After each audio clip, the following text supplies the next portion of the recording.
ہماری گفتگو میں ایک لفظ عشق آ گیا یہاں. عشق پہ بھی ہمارے بعض اہل علم احباب اعتراض کرتے ہیں کہ اللہ رب العزت کے لیے عشق یا عاشق کا لفظ بولنا مناسب نہیں ہے. اس بارے میں آپ کیا فرماتے ہیں؟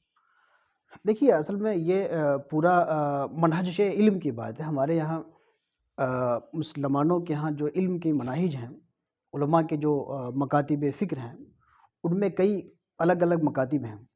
اس میں علماء عقیدہ ہیں جن کو متکلمین کہا جاتا ہے، علماء حدیث ہیں جن کو محدثین کہا جاتا ہے، فقہ مسائل کے علماء ہیں جن کو فقہا کہا جاتا ہے، اور عرفانیات خدا کی ذات و صفات کے گہرے عرفان کے جو عالم ہیں جن کو صوفیہ اور عرفا کہا جاتا ہے.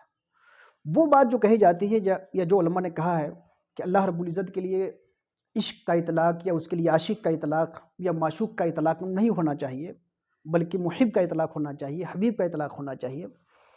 تو ان کی بات دراصل یہ بات جو ہے دراصل متکلمین کے مذہب پہ ہے. علماء عقیدہ نے ایک بات کہی اپنی کتابوں میں کہ اللہ کے نام جو قرآن و حدیث میں جو منقول ہیں وہ تقریباً 99 نام ہیں، اور جب بھی ہم اللہ کو پکاریں تو چونکہ خدا کے کلام میں اور رسول کی زبان میں یہی نام وارد ہوئے ہیں، تو ہمیں بھی چاہیے کہ انہی ناموں سے اللہ کو پکاریں. تو بہتر اور اولا یہی ہے کہ انہی ناموں سے پکاریں. اور بلکہ علماء متکلمین نے کہا کہ اب الگ الگ الفاظ ہم لائیں گے ہی نہیں، تو انہوں نے کہا کہ اسماء اللہ توقیفیہ، کہ اللہ کے اسماء جو ہیں وہ توقیفی ہیں، جو کتاب و سنت میں آ گئے ہیں وہی استعمال کیے جائیں گے. یہ مشرب، یہ مذہب، یہ تحقیق علماء متکلمین کی ہے. لیکن دراصل آپ غور کریے کہ خدا پاک کے لیے کون سا لفظ استعمال کیا جائے یا کون سا لفظ استعمال نہ کیا جائے، یہ عقیدے کا مسئلہ ہی نہیں ہے. ان کا علماء متکلمین کا جو اسپیشل فیلڈ ہے وہ عقیدے کی ہے کہ اللہ کے بارے میں کیا عقیدہ رکھا جائے، کیا عقیدہ نہ رکھا جائے. یہ ان کا فیلڈ ہے. کون سا لفظ بولا جائے یہ لفظوں کی بات ہے. الفاظ، یہ محاورات عام جو زبان کے جو ماہرین ہوتے ہیں یہ طے کرتے ہیں. لوگ اپنے اپنے عرف میں، اب بہار میں وہ لیڈیز کھڑا ہے، اگر کوئی بول رہا ہے تو گویا کہ اس نے اپنے محاورے میں یہی سیکھا ہے، اس کا وہی محاورہ، وہ غلط نہیں ہے. وہ یوپی کے لحاظ سے وہ غلط ہو جائے گا لیکن اس کے لیے غلط نہیں ہے، چونکہ الفاظ جو ہے آدمی اپنے قرب و جوار سے سیکھتا ہے. الفاظ بولنے والے کی جو محاورہ ہے، عرف ہے، اس کے تابع ہوتے ہیں. صوفیہ نے اس حقیقت کو سمجھا کہ الفاظ کو ہم عقیدہ نہیں بنا سکتے ہیں. الفاظ کو عرف پر لوگوں کے استعمال پہ محمول کرتے ہیں. الفاظ کو ہم اگر عقیدہ بنا دیں گے تو بہت پرابلم پیدا ہو جائے گی. ایک چینی شخص ہوگا، چائنیز، اب وہ آج اسلام قبول کر رہا ہے، وہ خدا کے عربی نام سے خدا کو کیسے پکارے گا؟ ایک یورپ کا آدمی ہے، امریکہ کا آدمی ہے، وہ انگریزی زبان جانتا ہے، فرانسیسی زبان جانتا ہے. ہندوستان کا ایک شخص ہے جو ہندی زبان جانتا ہے، وہ حقیقت مطلقہ کے لیے، اور ہر زبان میں آپ یاد رکھیے ہر زبان میں ایسے الفاظ موجود ہیں جو الفاظ جس الفاظ کے ذریعہ حقیقت مطلقہ، حسن مطلق، خالق کائنات، خالق لم یزل کو یاد کیا جاتا ہے. تو جو جس زبان والا اپنی زبان میں اس ذات حقیقی کو یاد کرے، اور عقیدے میں اس کے اگر اس الفاظ کے ساتھ کوئی اس کے عقیدے میں کوئی فطور ہے، اس کو نکال کر کے عقیدہ اسلامی عقیدے کے ساتھ اگر اس کو یاد کر رہا ہے تو اس کا یاد کرنا جائز ہے، بلکہ اس کے لیے یہی آسان ہے نا. ہم اگر ہندوستانیوں کو، ہمارے ہندوستانی مسلمان ہیں، وہ عربی میں دعا کرتے ہیں، لیکن عربی میں جو دعا ہوتی ہے ان کی دعا ہوتی نہیں ہے. وہ تو ایک طرح سے ان کا ایک وظیفہ ہوتا ہے، پڑھ لیتے ہیں. دعا تو ہوتی ہے جو دل سے نکلے. وہ عربی کے الفاظ ان کو سمجھ ہی میں نہیں آ رہا ہے تو ان کی دعا کیسے ہو جائے گی؟ دعا تو ہوتی ہے کہ جو لفظ ان کے دل سے نکل رہے ہیں، جن لفظوں سے وہ خدا کو پکار رہے ہیں، وہ ان کی اصل دعا ہے.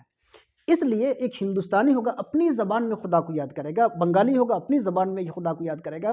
صوفیہ نے کہا کہ عقیدے پہ تو پہرا ٹھیک ہے لیکن لفظوں پہ پہرے مت بیٹھاؤ. جو جس زبان میں خدا کو یاد کر رہا ہے اس کو کرنے دو. اگر کوئی گاڈ سے اس کو یاد کر رہا ہے اس کو کرنے دو، اگر کوئی پرمیشور سے اس کو یاد کر رہا ہے اس کو کرنے دو. اور پھر صوفیہ کہتے ہیں کہ سب سے بڑی بات یہ ہے کہ تم کو ہندی اور سنسکرت سے تم کو بیر ہو سکتی ہے، انگریزی سے بیر ہو سکتی ہے. یہ پوری جو ثقافت ہے مسلمانوں کی، ایران سے لے کر کے ہندوستان تک، سب نے فارسی زبان کی جو فارسی لفظیات ہیں سب کو تو قبول کر لیا ہے. خدا سب کہتے ہیں، اور کہتے ہیں کہ خدا، اللہ کے علاوہ کسی اور کو خدا نہیں کہا جائے گا، جبکہ خدا لفظ یہ قرآن میں نہیں ہے، حدیث میں نہیں ہے. حد تو یہ ہے کہ ایرانی تہذیب میں جو ایک لفظ تھا یزداں، اور یزداں کا مطلب ہوتا ہے کہ دو خداؤں میں سے ایک خدا، آدھا خدا۔ یزداں جو ہے ایرانی تہذیب میں کل خدا نہیں ہے بلکہ آدھا خدا ہے، خالق خیر۔ خالق شر دوسرا شیطان ہے، تو خالق خیر آدھا خدا جو ہے ایرانی تہذیب میں مسلمانوں نے اس کو بھی اپنا لیا، لیکن اس مشرکانہ اس غلط تصور کے ساتھ نہیں، بلکہ یزداں کا لفظ اب مسلمان کرتا ہے تو اس اعتبار سے کرتا ہے کہ وہ خدا جو خیر کا بھی خالق ہے، شر کا بھی خالق ہے، لہٰذا مسلمان یزداں کا بھی استعمال کر رہے ہیں۔ اس لیے اسی طرح فارسی کے لفظوں میں، الفاظ میں، لفظیات میں، فارسی شعراء، صوفی شعراء کے لفظیات میں، صوفی عرفاء کی لفظیات میں اللہ رب العزت کے لیے عاشق اور معشوق کا لفظ بھی ہے، کہ وہ کہتے ہیں کہ جب اللہ سے محبت کرتے ہیں، کتاب و سنت میں جب محبت کا لفظ ہے، محب کا لفظ ہے، اللہ تعالیٰ محبت کرتا ہے، اس کے لفظ ہے، تو جب محبت کا لفظ ہے تو اسی محبت کی جو انتہائی شکل ہوتی ہے، اسی انتہائی شکل کو کیا کہتے ہیں ہم؟ عشق کہتے ہیں۔ اور قرآن میں ہے کہ جو کامل مؤمنین ہیں، جو کامل مؤمنین ہیں وہ اللہ سے انتہائی درجے کی محبت کرتے ہیں، والذین آمنوا اشد حبا للہ۔ تو قرآن میں تو اشد حبا ہے، حب کی انتہائی جو لیول ہو سکتی، سطح ہو سکتی ہے، یہ کامل مومنین اللہ سے کرتے ہیں۔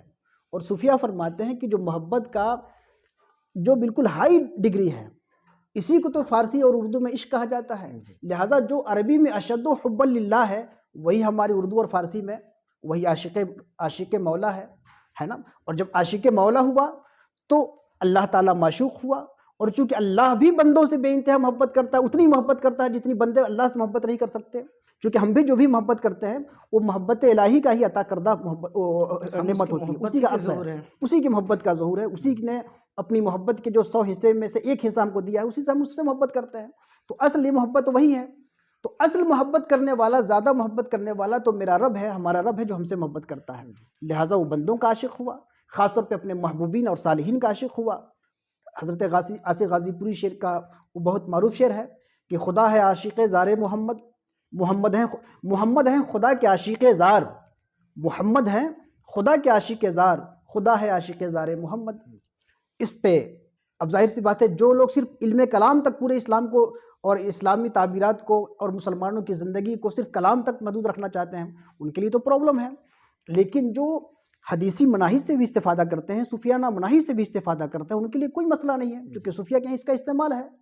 اور اسی حوالے سے ایک بڑے معروف شیخ نے کہا تھا کہ ایک حدیث پاک بھی چونکہ موجود ہے نا، ایک حدیث پاک بھی، وہ حدیث مرسل ہے، منقطع ہے، لیکن وہ ایک حدیث پاک موجود ہے جس میں اللہ رب العزت کے لیے عشق کے لفظ کا اطلاق کیا گیا ہے نا۔ اللہ تعالیٰ وہ حدیث قدسی کے طور پہ وہ حدیث مروی ہے، اللہ فرماتا ہے عاشقنی و عاشقتہ، کہ بندہ مجھ سے عشق کرتا ہے، میں اس سے عشق کرتا ہوں، تو گویا بندہ مجھ سے عشق کرتا ہے، بندہ عاشق ہوا، میں معشوق ہوا، وہ عاشق تو ہوں، میں بندے سے عشق کرتا ہوں، میں عاشق ہوا، بندہ معشوق ہوا، تو اس کا اطلاق ایک حدیث مرسل میں بھی موجود ہے، لہٰذا اس میں بہت زیادہ پریشان ہونے کی ضرورت نہیں ہے۔ زبان اور محاورات کی جو بات ہے، اس میں مسلمانوں نے متکلمین کی کبھی مانی ہی نہیں ہے، اس میں زبان اور محاورات کے حوالے سے مسلمانوں نے صوفیہ کی پیروی کی ہے، عام محاورات کی پیروی کی ہے، اور زبان عام محاورے سے چلتی ہے، متکلمین کے اصول سے نہیں چلتی ہے۔ بہت اچھا۔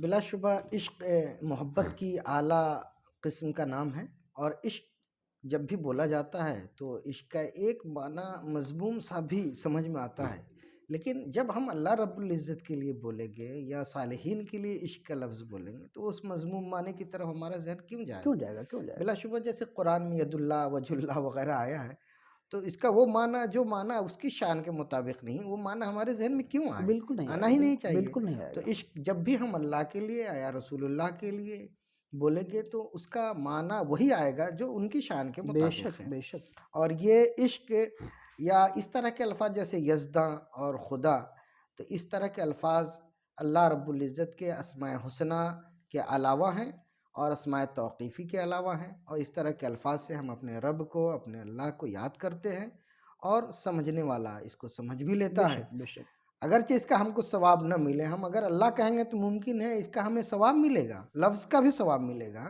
لیکن خدا کہنے پہ ہو سکتا ہے ثواب نہ ملے، لیکن معنی تو سمجھ میں آتا ہے کہ خدا یعنی اللہ۔ بے شک۔